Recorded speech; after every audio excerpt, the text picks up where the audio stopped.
Good. My name is Will Watson, and so I was listening to Dr. McGrath talk earlier. I was thinking about how much I would really like what Anne just said about what you guys are doing with your lives at this point in time. So I am a sophomore this year. I'll give you a little bit of background on how I got to Sewanee because it's a little bit of an interesting story. I grew up in North Texas and was planning on going to the Naval Academy. And sometime around May, being that you leave for the Naval Academy in June, I decided that was a no-go and headed to Nashville for the summer and did an internship and then left. And so I was going to take a gap year to try to figure out exactly where I wanted to go to college. And so I, in September, headed to East Africa and spent 6 months traveling and volunteering and working there. And the reason I didn't say that is because I applied for Sewanee sitting on a cliff in Kenya with a cell phone attached to my computer seeing my application. So, and I just had a coach in high school that was like, you should apply to this place. I think you really like it. Never heard of it. I'd never heard of it before, and he just said that it was a small liberal arts college and had a lot of land that go around and do a lot of outing programs and things like that, and that it had a really good reputation for a liberal arts university that really prepared students in sort of the holistic model, and I was really excited about that, and ended up getting a scholarship and came to visit in April, and I remember driving on University Avenue with my mom and like looked at the quad and was like, this is it, Mom. And so last year, Sewanee, I think, was the best place for me to come to after a gap year. I've heard a lot of people worried about students who take a gap year being able to finish college, or if they've been out and seen a lot of places around the world, that it'll be hard to come back, to get back into the model of being a student again. And I think that Sewanee did an amazing job for me. I immediately was completely overcommitted and learning a lot and doing all these new things and all these new experiences, and still able to pursue my passion for the developing world and doing lots of community engagement that relates to that. So I'm going to talk a little bit about that. But before I do, the one thing that I'm really involved with other than community engagement is the outing program. And I'm not sure how long it's been around. I'm guessing it's been around for a while. Before Steve's life. Okay. All right. John Jensen is the director of the outing program now. I'm not sure if any of you guys know him, but I spend a lot of time with him and enjoyed some. I remember one time last spring we were hanging upside down in the cave at like 3 in the morning on a school night, climbing waterfalls. So it was a lot of fun. So we do a lot with that. I think that program is continuing to develop and take students out into the outdoors. And pre every year is something that we do. And I did pre as a freshman, and I was a pre-dad this year. Pre is the pre-freshman orientation.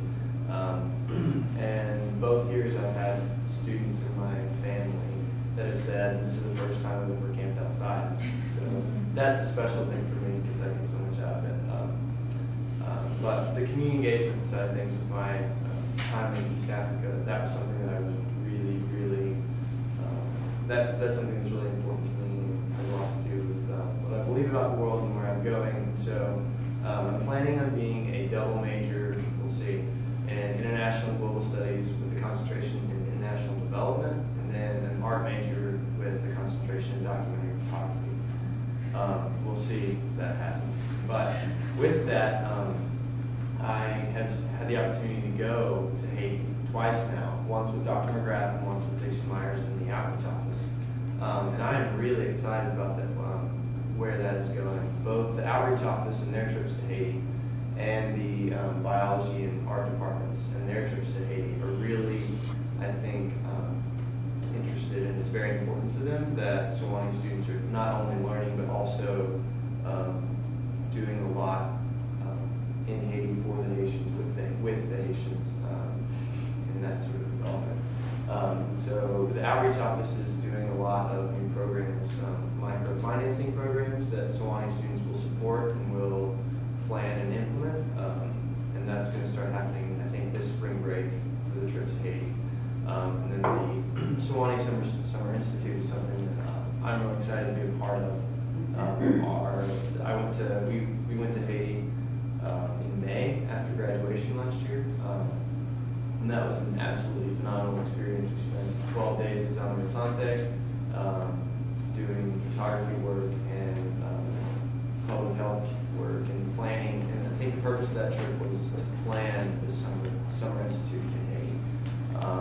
And I got a lot out of both of those trips, and that's been very defining moments for me and has kept me excited about being in Sewanee to see how all those things turn out in the future. I'm also a Canali intern this semester, as Amy was talking about, and that my internship with Canali. Have any of you heard of Dr. Potter's Walking the Land class? I think it's been around for a long time. I am trying to do something like that for troubled 5th and 6th graders at the surrounding areas. So we'll take them out and go caving and hiking and climbing, and I think literature will be a big part of that as well, just like it has been in Dr. Potter's class. And so that's going to be starting in the next couple weeks. Sewanee, through the Tonia Public Affairs internship, Sewanee funded an internship for my summer last year, and I went to Haiti and was home for 2 days and packed up my car and drove out to Los Angeles for an internship at a nonprofit organization called Falling Whistles, which is sort of a social action, social movement type of nonprofit that's like also a campaign for peace in Congo. And so I spent the summer doing Sewanee funded an internship for me that I don't think most people doing an internship have any sort of experience like I did. I was an intern at a nonprofit and was very involved in the decision-making process and I was reading reports by UN experts on the Congo, and as a sophomore in college, that's something that I don't think a lot of people have that opportunity. Falling Whistles is doing a lot of work that is very, I guess you could say, cutting edge in developing the development community.